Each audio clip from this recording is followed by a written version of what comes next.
សួស្តីបងប្អូនប្រិយមិត្តរៀននៅភាសាអង់គ្លេសបាទថ្ងៃនេះវិលមកជួបសារជាថ្មីហើយខ្ញុំយក tag question ណាបងប្អូន tag question នេះគឺជាទូទៅគឺ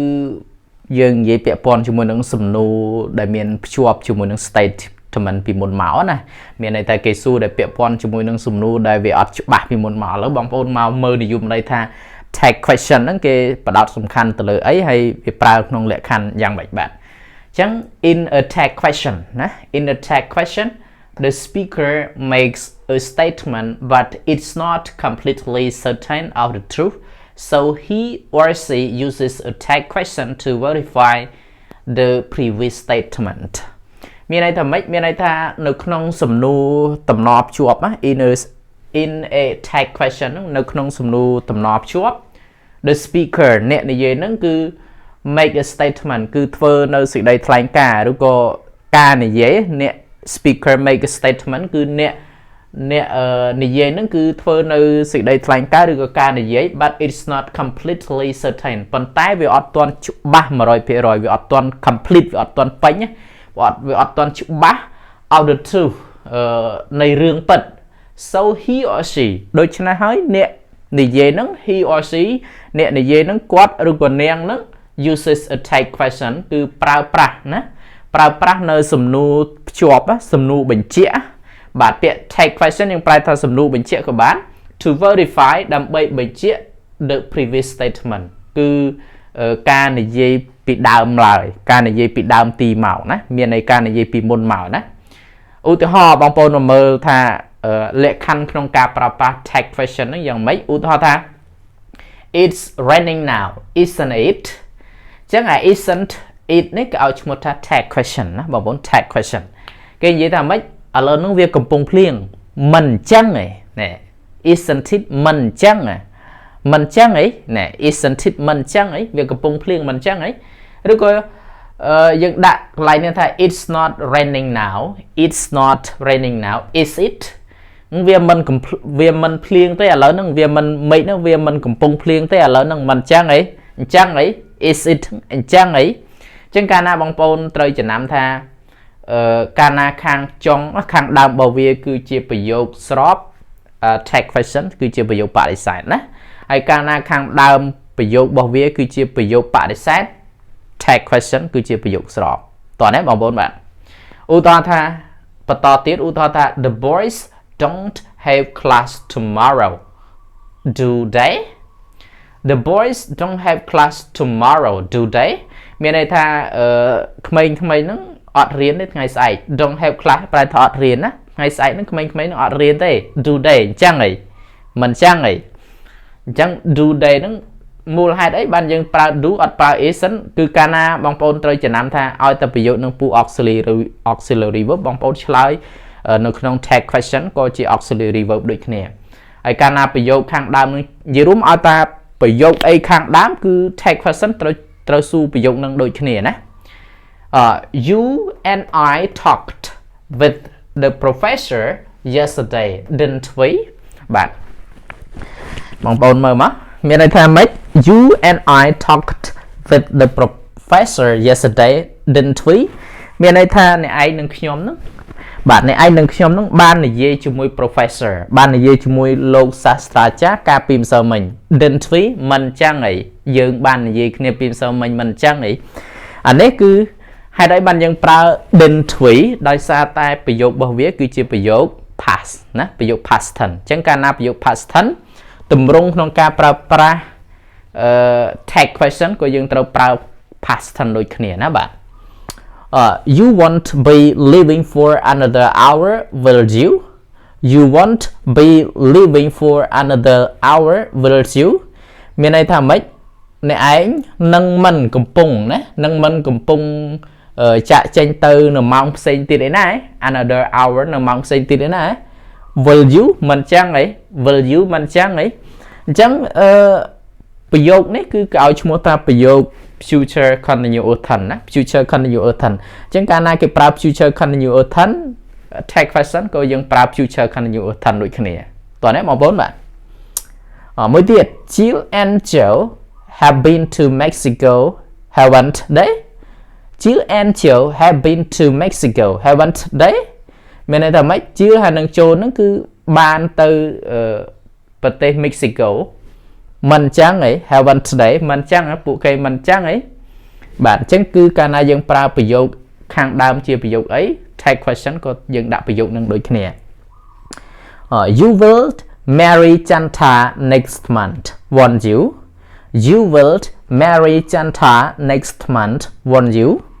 អ្នកឯងនឹងរៀបការជាមួយនឹងចន្ទថានៅខែក្រោយមិនអញ្ចឹងហីអ្នកឯងនឹងរៀបការជាមួយនឹងចន្ទថានៅខែក្រោយមិនអញ្ចឹងហីអញ្ចឹងគោលដៅដែលខ្ញុំបរៀនបងប្អូននៅក្នុង clip video នេះគឺចង់បញ្ជាក់អំពីការប្រើប្រាស់ tag question tag question គឺជាទម្រង់ឬក៏ប្រយោគសំណួរដែលគេសួរដើម្បីបញ្ជាក់អំពីប្រយោគហ្នឹងឲ្យវាកាន់តែច្បាស់ណាដើម្បីឲ្យវាកាន់តែច្បាស់ហើយចំណុចដ៏សំខាន់មួយទៀតគឺកាលណាបងប្អូនប្រើ tag question គឺប្រយោគខាងដើមគឺជាប្រយោគអីបងប្អូនត្រូវ question ដែលជា tag question ហ្នឹងគឺត្រូវជាប្រយោគនឹងដដែលទី1ទី2កាលណាខាងដើមប្រយោគវាជា positive tag question គឺជាត្រូវដាក់ប្រយោគបដិសេធកាលណាខាងដើមជាប្រយោគស្របកាលណាខាងដើមគឺជាប្រយោគបដិសេធ tag question គឺជាប្រយោគស្របអាហ្នឹងគឺជាគោលការណ៍ដែលបងប្អូនត្រូវកំណត់ចំណាំនៅក្នុង clip video នេះអូខេបាយបាយជួបគ្នានៅវីដេអូក្រោយទៀតបាយបាយបាទអង់គ្លេសខ្ញុំនិយាយច្រើនតិចណាបងប្អូនចឹងដឹងថាมันអាចទៅរួចចឹង I already know it's impossible ខ្ញុំដឹងរួចហើយថារឿងហ្នឹងរឿងស្រឡាញ់ហ្នឹងវាអត់អាចទៅរួចទេ but I still have a crush on him ប៉ុន្តែខ្ញុំនៅតែលួចស្រឡាញ់គេម្នាក់ឯងដដែលបាទតោះណា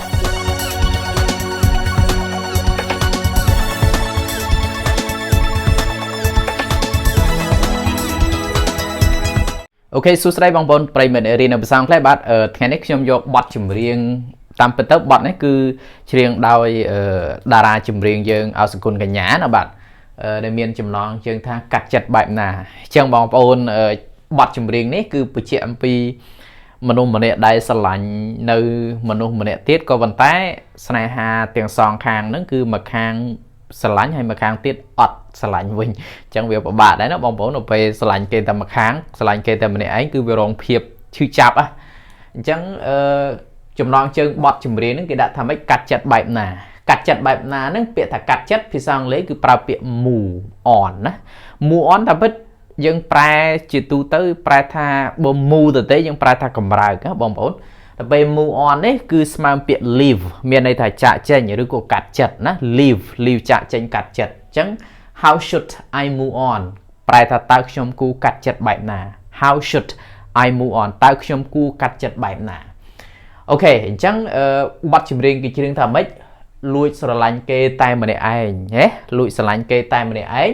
ដឹងហើយថាវាពិតជាឈឺចាប់ស្រឡាញ់គេម្នាក់ឯងធម្មតាអារម្មណ៍នៃការស្រឡាញ់មានន័យថាខ្វល់ពីគេបារម្ភពីគេចង់ឲ្យគេដូចចិត្តយើងតែវាអត់អាចទៅរួចទេ It is impossible to crush on someone alone ណាចឹងបងប្អូនកាលណាស្រឡាញ់គេតែឯងបើបងប្អូនគិតថារឿងនឹងវាអត់អាចទៅរួចគួរតែដកចិត្តទៅណាដើម្បីកុំបន្តនៅភាពឈឺចាប់របស់យើងតទៅទៀតណាបងប្អូនអញ្ចឹងគេថាស្រឡាញ់គេតែម្នាក់ឯងណាដឹងហើយថាវាឈឺចាប់អញ្ចឹងភាសាអង់គ្លេសពាក្យថាស្រឡាញ់គេម្នាក់ឯងហ្នឹងគឺ have a crush on someone មានន័យថាលួចស្រឡាញ់គេម្នាក់ឯង at my own គឺខ្លួនឯងផ្ទាល់ស្រឡាញ់គេតែម្នាក់ឯងបារម្ភពីគេខ្វល់ពីគេតែឯងណាអញ្ចឹង to have a crush on someone at my own មានន័យថាលួចស្រឡាញ់គេតែម្នាក់ឯង I already know it hurts I already know it hurt ខ្ញុំដឹងរួចហើយ already មានន័យថារួចរាល់ហើយខ្ញុំដឹងរួចរាល់ហើយឬខ្ញុំដឹងហើយថាវាពិតជាឈឺចាប់ណាស្រឡាញ់គេម្នាក់ឯងឈឺចាប់បើដឹងថាវាអត់អាចទៅរួចយើងគួរតែ stop ទៅ don't keep going on just give it up អញ្ចឹងបើដឹងថាវាអត់ទៅរួចហើយគួរតែដកចិត្តទៅគួរតែព្យាយាមកាត់ចិត្តទៅបងប្អូនខ្លះគាត់អាចមានបទពិសោធន៍ហ្នឹងណាបាទហើយបានគេច្រៀងតទៀតថាតែនៅតែបន្តដល់ពេលក្នុងបទចម្រៀងហ្នឹងដឹងថាស្រឡាញ់គេម្នាក់ឯងតែនៅតែបន្តនៅតែក៏ក្លឿនណាបងប្អូននៅតែក៏ក្លឿននៅតាមស្រឡាញ់គេតែនៅតែបន្តព្រោះហាមិនស្ដាប់ព្រោះចិត្តពេលខ្លះវាអត់អាចកាត់ចិត្តបានភ្លាមទេតែនៅតែបន្តព្រោះហាមិនស្ដាប់បេះដូងងប់ងល់នឹងគេណាបេះដូងងប់ងល់ស្រឡាញ់គេម្នាក់ឯងងប់ងល់ណាបងប្អូនអារម្មណ៍ខ្វល់ពីគេ you take care every time ប៉ុន្តែអ្នកខ្លះនៅពេលដែលទទួលនៅក្តីស្រឡាញ់គាត់អត់ចង់បានអាភាព មួយដែលថាស្រឡាញ់ងប់ងល់ពេកណាបាទសម្រាប់ខ្ញុំបើខ្ញុំវិញខ្ញុំស្រឡាញ់គេងប់ងល់ដូចគ្នាបងប្អូនបាទតែនៅតែបន្តព្រោះហាមមិនស្ដាប់បេះដូងងប់ងល់នឹងគេអញ្ចឹងអង់គ្លេសគេថាម៉េច but still keep on ហ្នឹងប្រែថានៅតែបន្តណាតែ but នេះតែនៅតែបន្តហ្នឹង still keep on ហ្នឹងនៅតែបន្ត because ព្រោះ I can't stop it ព្រោះ I can't stop ព្រោះយើងអត់អាចបញ្ឈប់នៅក្តីស្រឡាញ់បានភ្លាមទេវិធីសាស្ត្រក្នុងការកាត់ចិត្តដើម្បីកុំឲ្យចិត្តនឹងវែងជាប់ជំពាក់កុំឲ្យវាងប់ងល់កុំឲ្យវាស្រឡាញ់ខ្លាំងពេកនៅពេលដែលយើងចិត្តដែលកំពុងស្រឡាញ់គេខ្លាំងយើងអត់អាចកាត់ភ្លាមបានទេអញ្ចឹងវាអាស្រ័យទៅលើកត្តាពេលវេលានៅពេលដែលយើងបណ្ដោយឲ្យពេលវេលាមួយដែលយើងមិនបាច់និយាយគ្នាមិនបាច់តាកតងគ្នាប៉ុន្តែមិនមែនមានន័យថាស្អប់ទេណាបងប្អូនមិនមែនមានន័យថាយើងអត់តាកតងឬក៏យើងអត់ទៅរវីរវល់មិនមែនមានន័យថាយើងស្អប់ទេមានន័យថាយើងទុកពេលវេលាហ្នឹងដើម្បីកាត់ចិត្តពីនរណាម្នាក់នៅពេលដែលពេលវេលាហ្នឹងចេះតែអូសបន្លាយទៅពីមួយថ្ងៃទៅមួយថ្ងៃពីមួយសប្តាហ៍ទៅមួយសប្តាហ៍ពីមួយខែទៅមួយខែ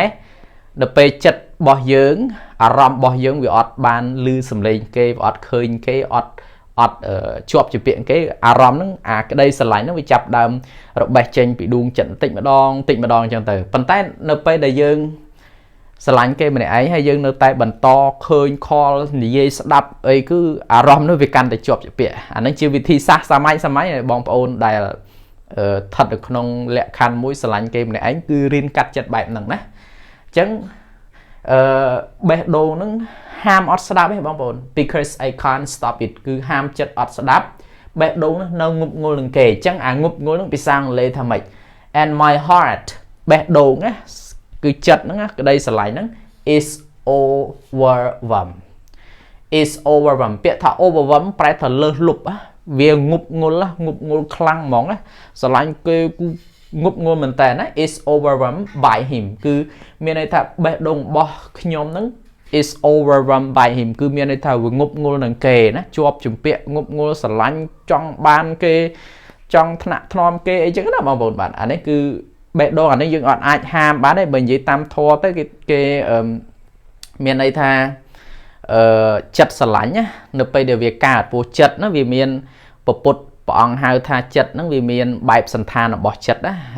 ចិត្តជាលោភៈចិត្តលោភៈហ្នឹងគឺជាចិត្តដែលជាប់ជំពាក់អាហ្នឹងយើងអត់ហាមថាកុំឲ្យវាជាប់ជំពាក់បានទេព្រោះអាហ្នឹងចិត្តលោភៈហ្នឹង